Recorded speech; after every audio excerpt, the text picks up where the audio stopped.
మేము ఎవ్వరి జోలికి వెళ్ళట్లేదు. మా జోలికొస్తే ఊరుకోం.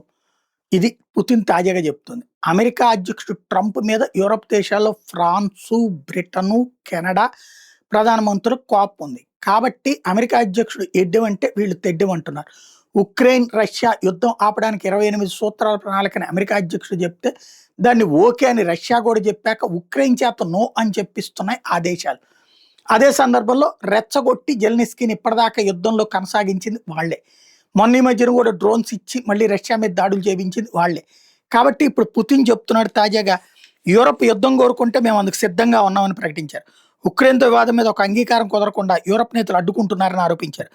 రష్యా ఉక్రెయిన్ యుద్ధం అంతానికి చర్చలు జరిపేందుకు అమెరికా రాయబారి స్టీవ్ విట్కాఫ్, అమెరికా అధ్యక్షుడు ట్రంప్ అల్లుడు జేర్డ్ కుప్నర్లు మాస్కోకు వచ్చి నాతో సమావేశమయ్యారు అని చెప్పుకొచ్చారు.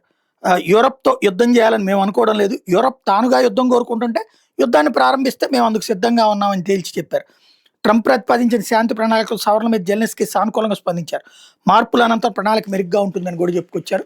అంటే ఇక్కడ యూరప్ దేశాలు మాత్రం దాన్ని చెడగొట్టాలని చూస్తున్నాయి.